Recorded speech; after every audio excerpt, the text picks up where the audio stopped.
Hello everyone and welcome to this panel talk as part of EdTech Week. We're here to talk about accessible EdTech for all beyond SEND. We're joined today by Erica Smith, Holly Hunt, Adam Gordon, and we have a recording to show of a previous talk with Holly Hunt, Sky Caves and Ed Vainker. So yeah, I think first of all, it'd be really good to hear some introductions of who's live on the talk. So can I start with you, Adam, and just say who you are and where you're working and what your focus is? Absolutely. So yeah, my name's Adam Gordon. I'm the Send and Inclusion Manager at LGFL. And my role currently is to support schools in our network, but also outside of our network. Our training is kind of open access for everybody to attend.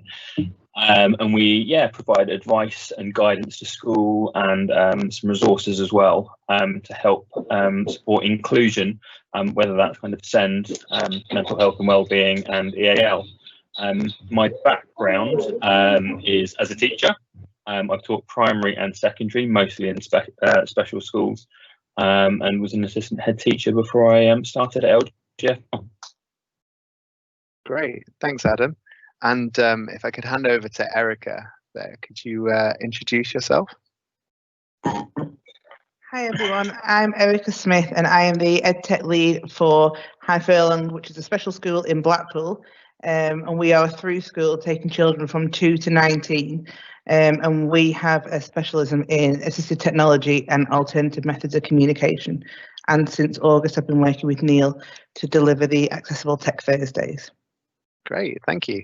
And Holly, I'm not missing you out because you're on the video, and I'm sure you don't want to be introduced twice, so we'll we'll skip that bit. And if I could just share my screen for a second, I'm just going to show something in the way of accessibility.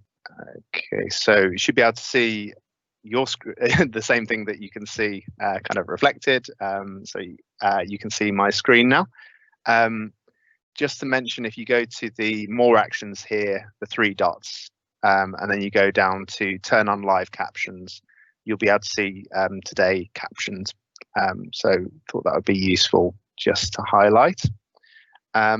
And we're going to start off with the video of the discussion that we had the other day, and then lead into a further discussion. So I quite look forward to Holly and Sky being able to argue with yourselves. Maybe that'll be quite a unique chance. So yeah, if we could just play the video whenever we're ready, that'd be great. Okay, so I think a good start would be to go around and hear from everyone and an introduction. Sky, can we start with yourself? Yeah, thank you, Neil. Hello, my name is Sky Caves. I'm a senior learning technologist at Basingstoke College of Technology, and we're one of the EdTech demonstrator colleges. Great, thanks. And Ed? Hi there, yeah, my name's Ed Vainker. I'm from Reach Academy in Feltham, and we're an all-through school and also one of the demonstrators. Brilliant. And finally, Holly. Hi, yeah, so my name's Holly and I'm also a senior learning technologist at BCOT. So again, we're one of the EdTech demonstrator colleges. Okay, great, thanks. So today we're going to be talking as part of EdTech Week 2020 and discussing some important things to all of us. So a few questions, if I can just start with you, Sky. How have you found the EdTech demonstrator program so far? I mean, I think first of all, it's been difficult to adapt to what we initially planned because when we initially got involved with it, and we were part of the first cohort, so that was before COVID was something in our vocabulary. So you know, the way we'd envisaged the project happening and working was very different to what we've ended up doing. But also, we were thrilled that the project was in place when everyone went into lockdown, because I think it's become even more important and even more valuable. And it's been really rewarding and also challenging, seeing the different situations that schools and colleges across the country have found themselves in, and having to adapt to these new times, often without the sort of digital skills handle technology that they need to do it. So yeah, interesting, but definitely rewarding. Great. And how, in particular, regarding SEND, have you responded to this? So as a college, we've done a lot of work working particularly closely with our specialist provision, who run a variety of courses, including things like Prince's Trust, and also supported internship for learners with EHCPs.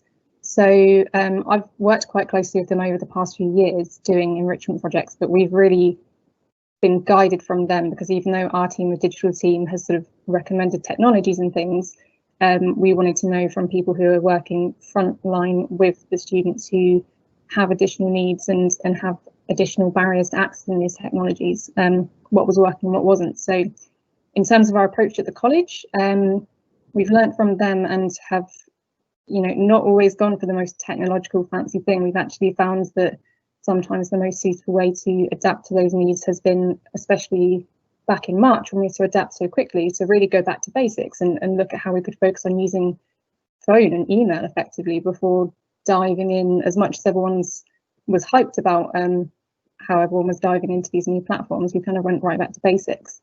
And then once we got a level footing there, we started to introduce new tools, and again, working closely with both the learners and the parents and guardians as well, a lot of whom have additional needs themselves, to make sure that we were creating resources and how-to guides that really supported them to access it, which again was a challenge when you're not working face-to-face with somebody, but it's been a real learning curve for our team as well. Okay, great. And Ed, how does that compare to your experience? Yeah, I think obviously we go from 2-year-olds in our nursery all the way up. I think one of the key things for us has been making sure that we've been able to continue to offer the support to our most vulnerable pupils that they would receive in school. And that's meant really ramping up our support staff capacity to operate remotely and digitally.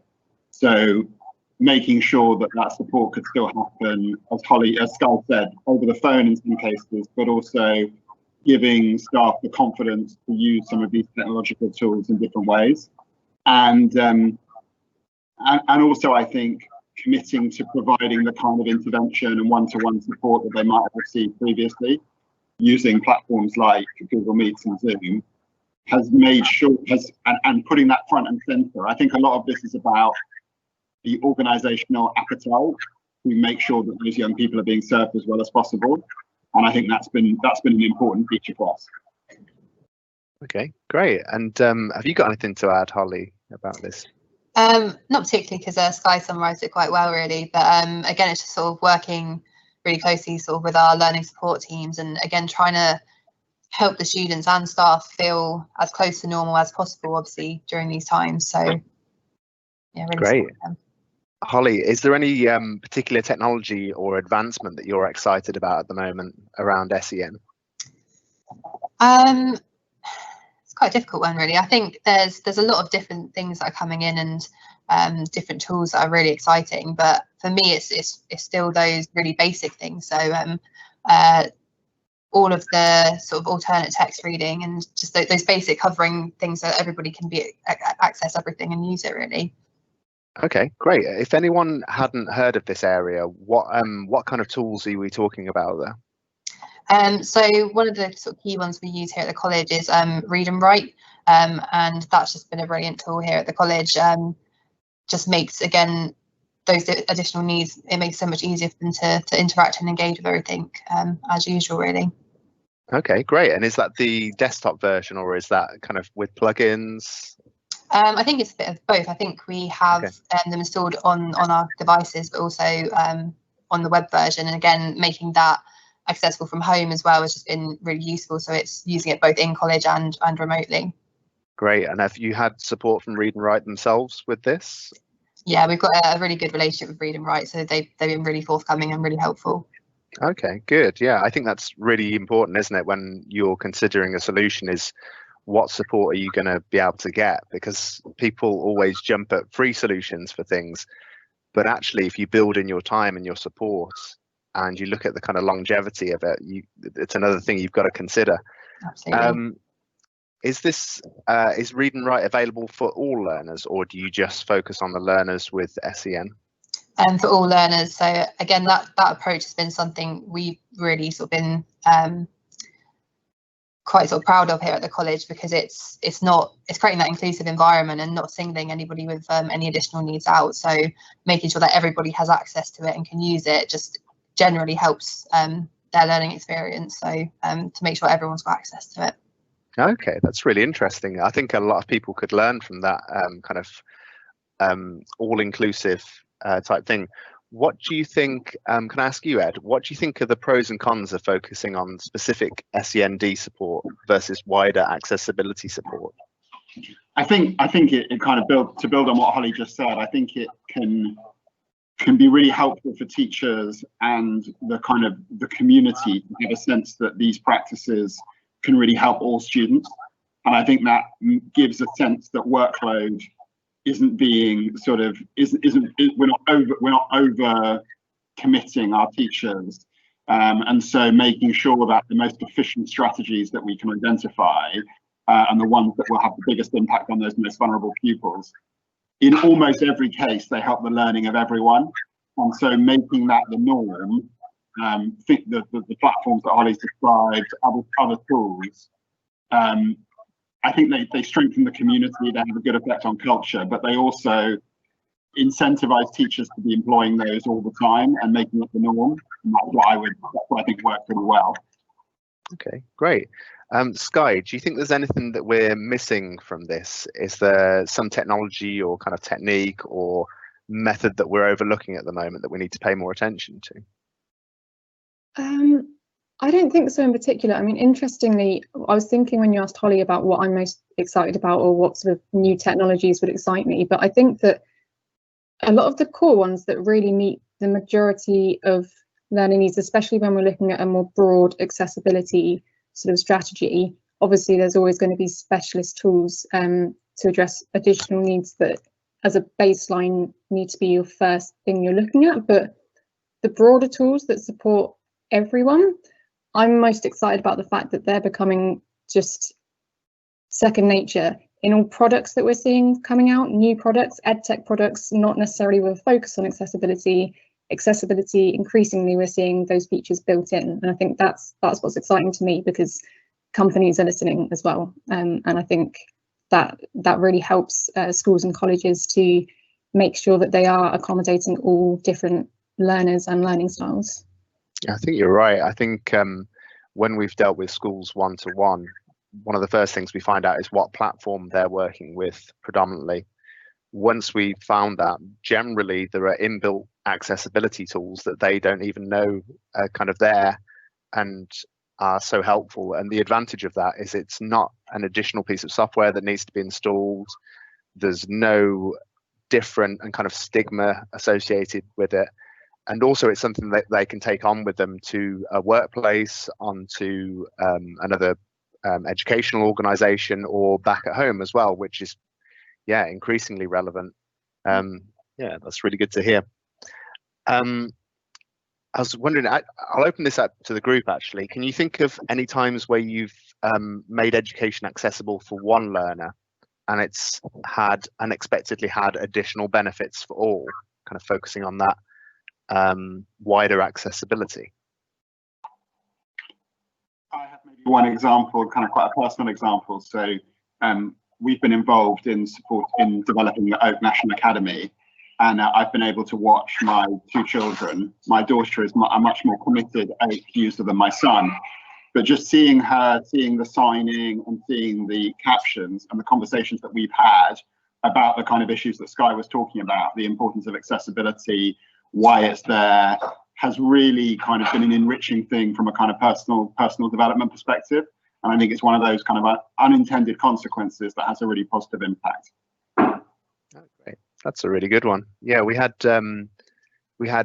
two schools actually that we were working with who had high numbers of English as a second language kind of learners and parents as well. And they were talking about difficulties they'd had with communication, and we were showing them Microsoft Translator as a captioning tool inbuilt into PowerPoint, And they were so excited about this because it meant that they could translate all their slides into any of the languages mentioned there.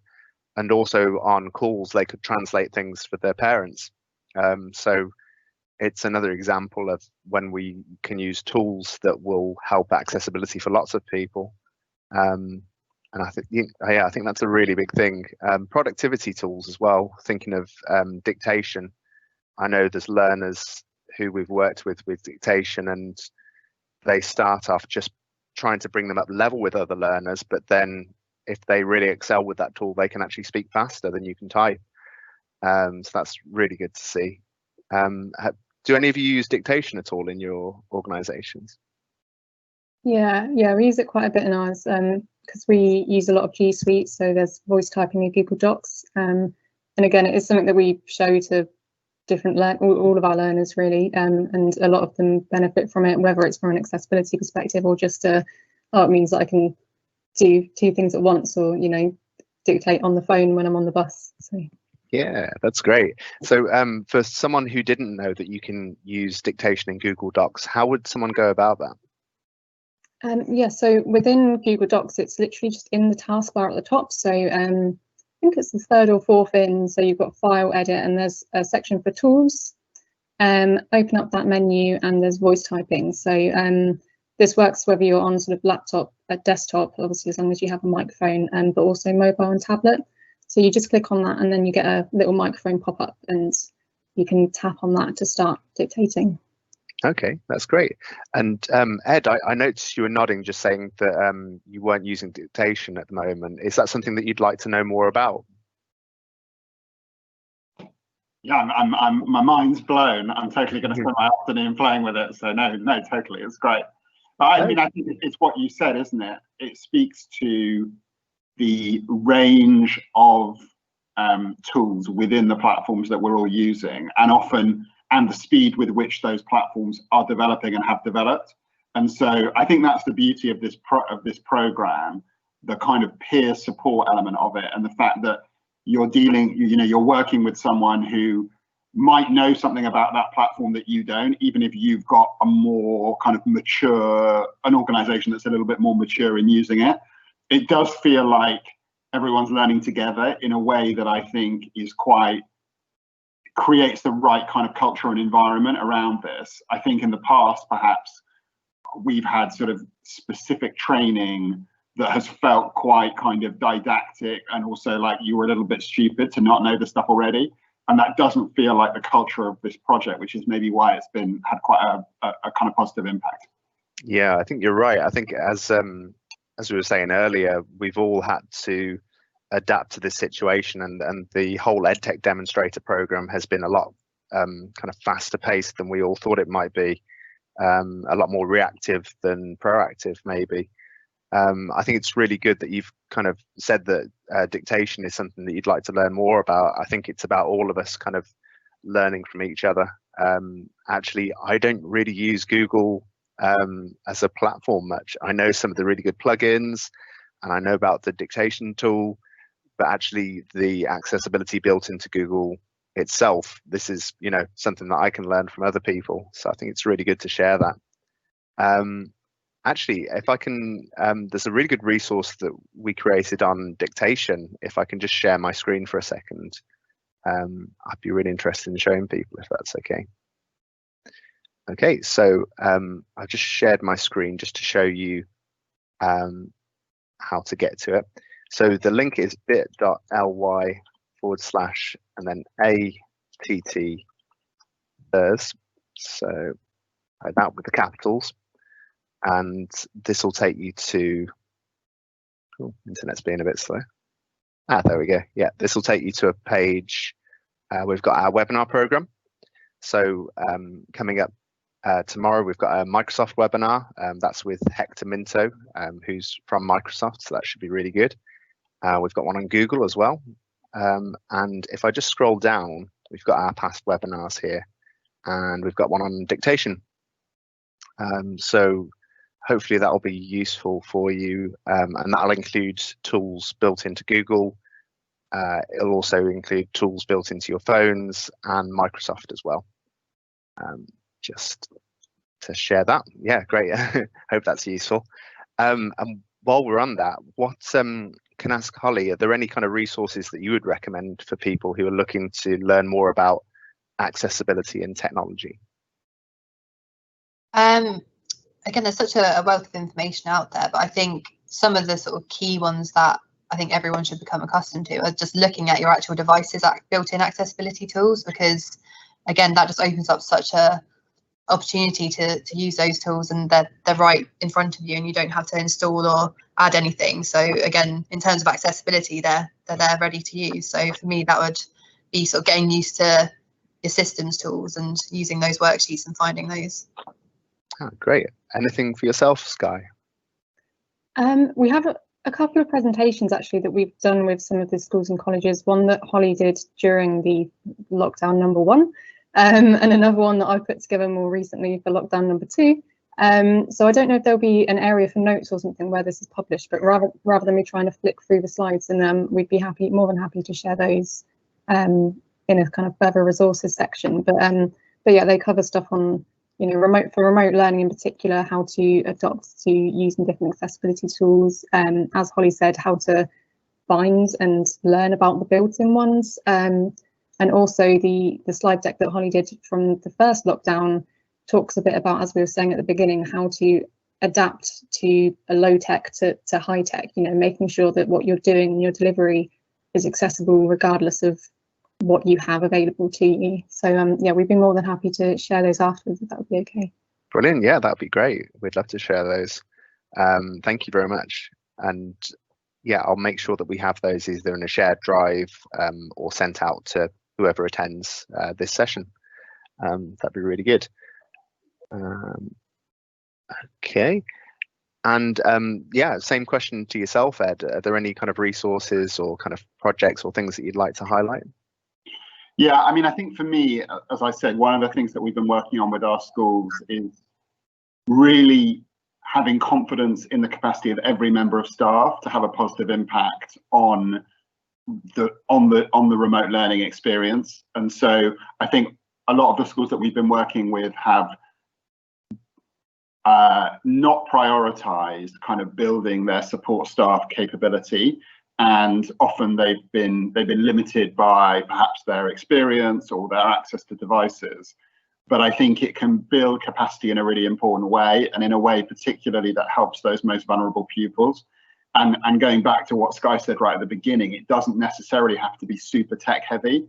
It's things like using the phone, and particularly in a slightly different kind of style of lockdown that we have this second time, we've seen many of our schools have those members of staff in school able to access, you know, strong Wi-Fi and good devices, and then able to, once they really understand the platform and they're able to kind of navigate it clearly, able to have a really positive impact on learning. And so that's something I would really encourage schools to keep working on, to really maximize the impact of their staff in these moments.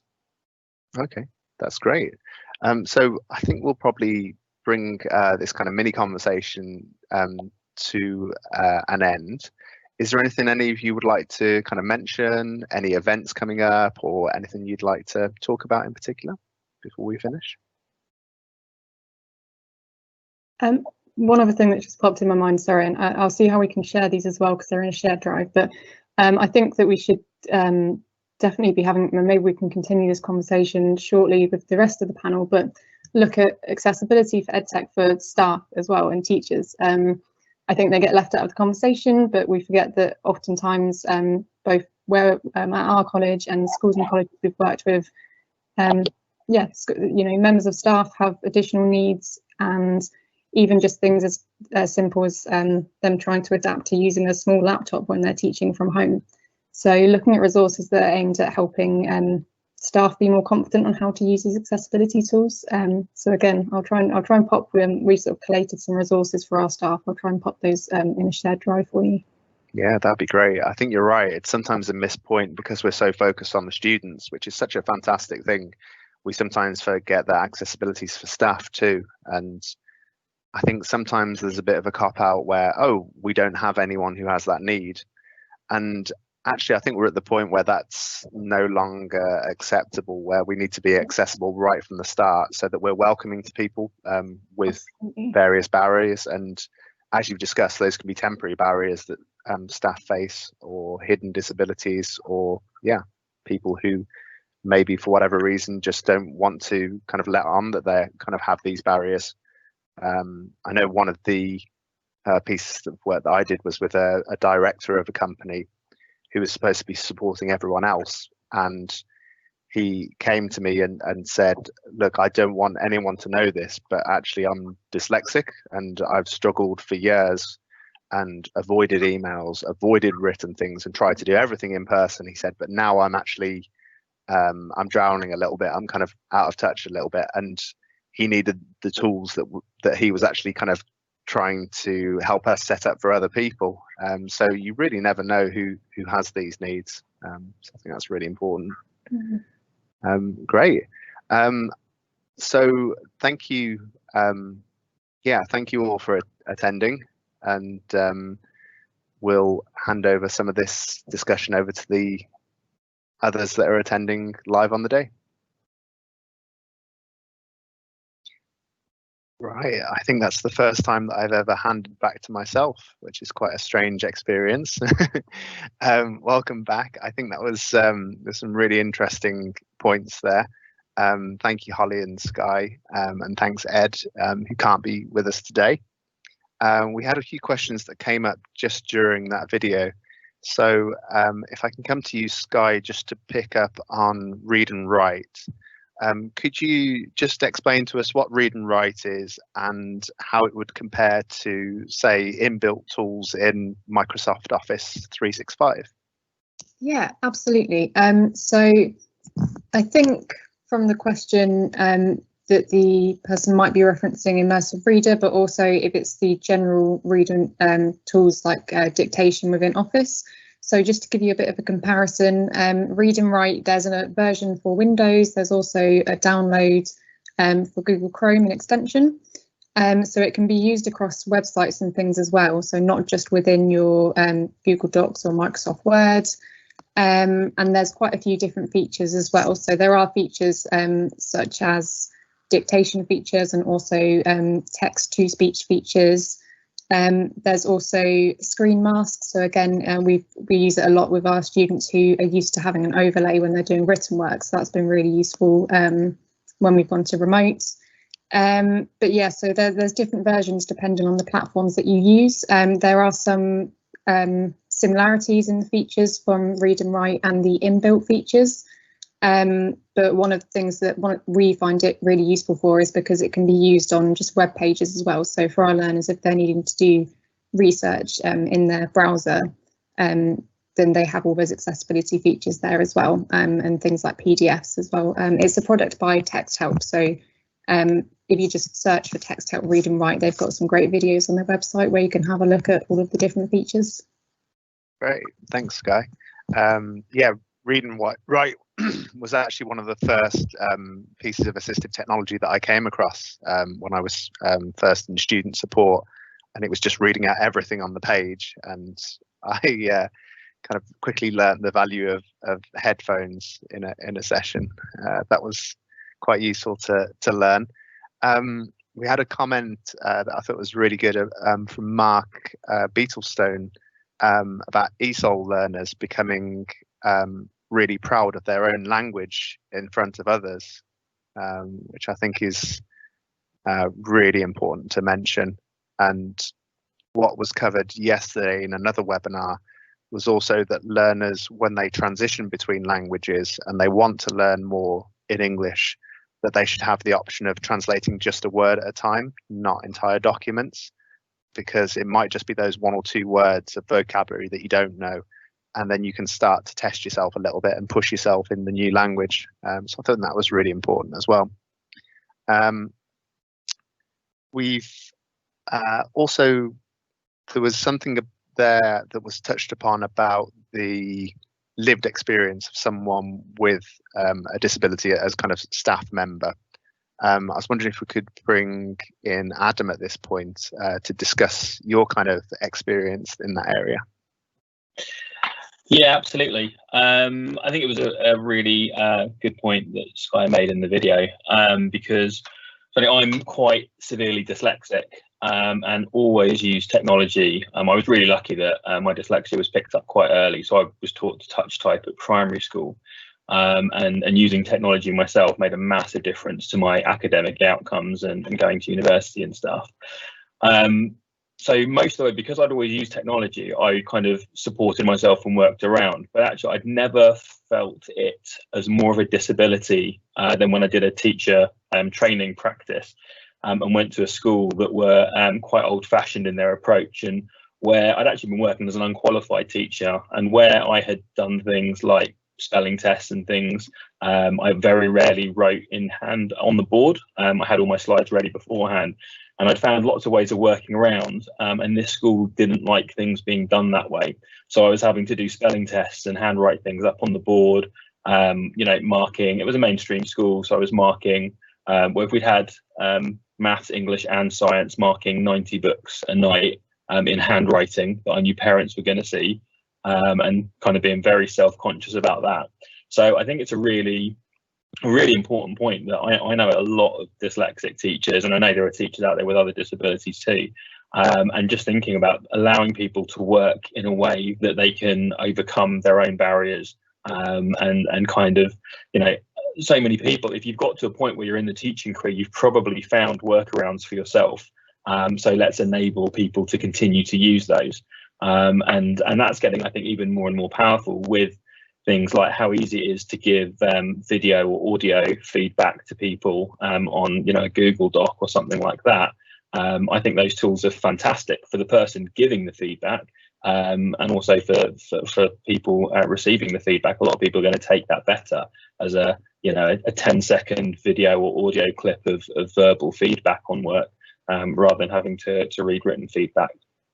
Yeah, great. Thanks, Adam. I think you touched upon there a little bit about the kind of opportunity that we've got at the moment, and to use the technology that's there, that's inbuilt, that we can use. Erica, I was wondering if I could ask you what you're most excited about around the new technology that's around, or existing technology that's being used better. I think, as Sky said, it's about looking at that the broader accessibility options. Being in a PMLD school, we tend to go straight in for that very specialist equipment, which is quite costly. And also working within Blackpool Local Authority, I'm trying to now get the message to schools that actually there's a lot of existing features in the platforms that you're using, and are we using that to its full functionality? The features such as voice notes and dictation. And I've learned through presenting with you, Neil, for the demonstrator project about immersive reader, and when you said about being able to set preferences, if everybody had the option, then that student with VI or dyslexia, they wouldn't have that stigma and kind of feel isolated and feeling a bit different if everybody had the chance to personalise and set their own preferences. So I think that's quite exciting from my perspective, and I've enjoyed learning about the broader range of accessibility features. Yeah, great, thanks. I've enjoyed learning from yourself too. I think it is such a good opportunity to share things within the community, and sometimes find out how we've been using the same software and the same tools in different ways.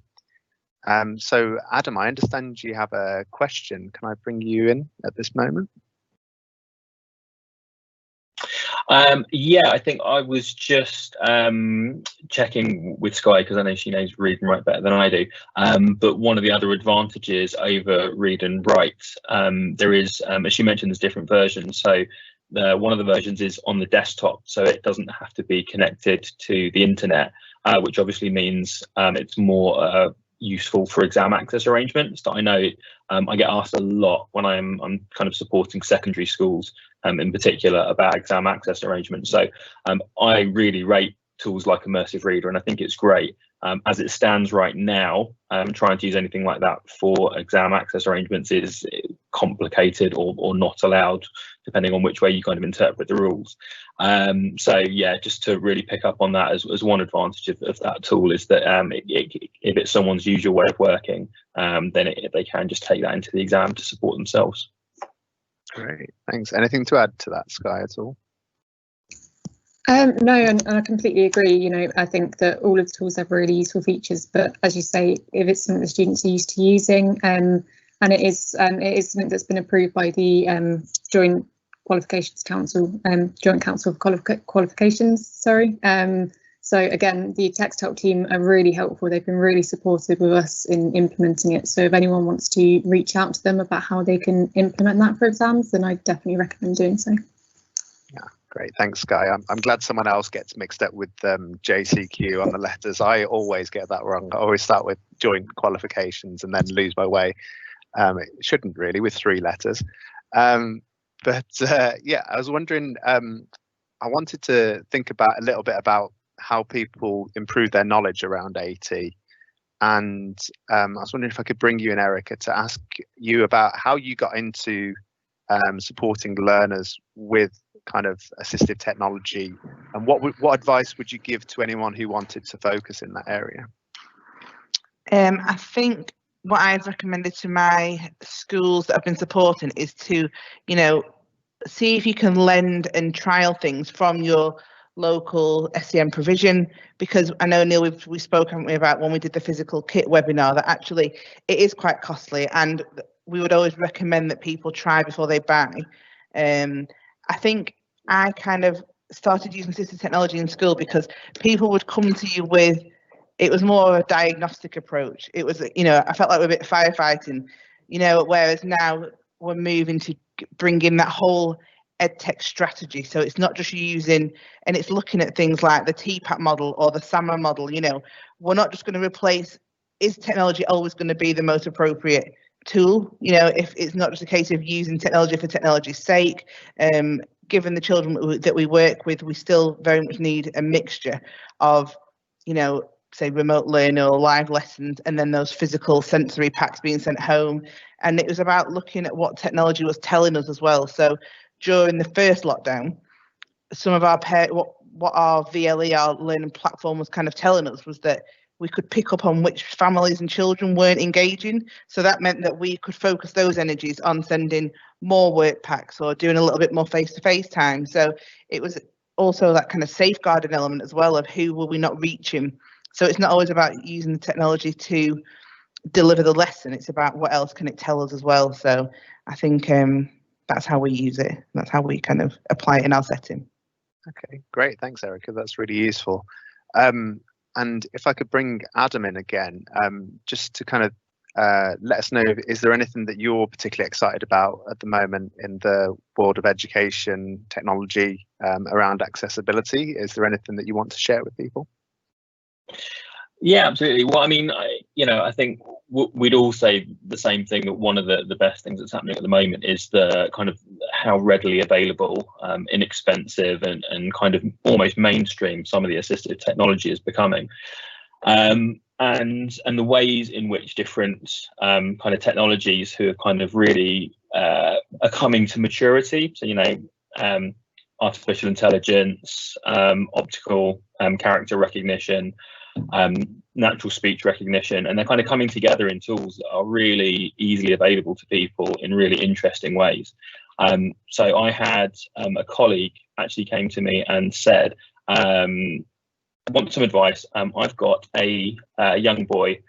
He was severely dyslexic, secondary school kid, and was starting to refuse to go on school trips. And the main reason was that he couldn't read any of the exhibit stuff, so the labels and the information on exhibits when they were going around. And some of his mates were starting to take the mickey out of him, so he was becoming really self-conscious, and they probably didn't realise it was kind of making him as uncomfortable as it was.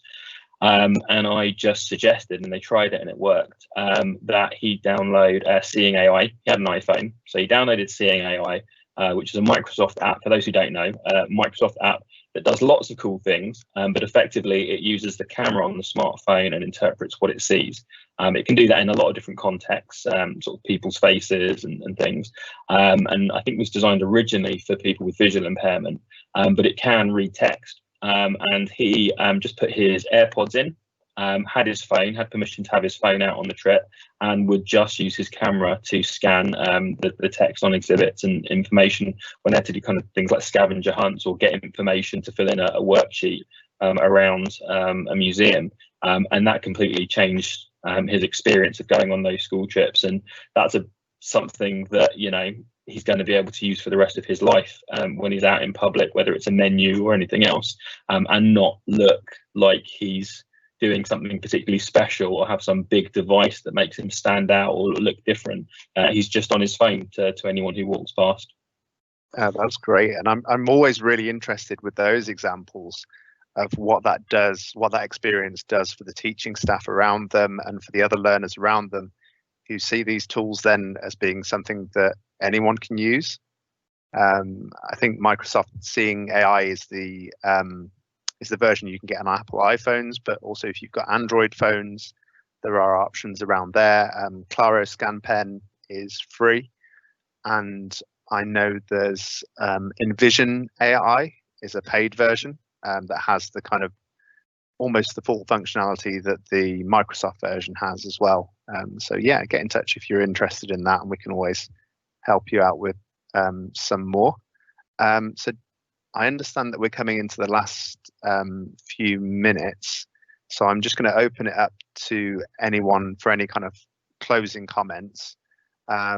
And just before I do, just to say thank you to Adam Gordon, Erica Smith, Holly Hunt, Sky Caves, for David James and the whole of the Cornerstone Academy team for hosting us today, and for everyone that attended. I hope you found it useful, and if there is anything you're interested in, let us know, because we could talk shop for hours. I've got about another 20 questions that I could ask. So yeah, just before we finish, is there anyone that wants to come in? Okay, Sky, please. Yeah, just briefly off the back of what Adam said, I think that's such a powerful and lovely anecdote, and I think that just really summarises why it's so important to make these tools available for everybody, because what can be as simple as just showing someone an app, and it's, you know, it's such a quick and simple thing for us to do as educators, but that can completely transform someone's experience in education. So I think that's a really nice bit to end on. Yeah, great. Thanks, Sky. So yeah, if we don't have any further questions, I think that's a good point to finish. So thank you, everyone. And thank you, David. And I'll stay on just in case there's any further questions. But thank you all, and goodbye.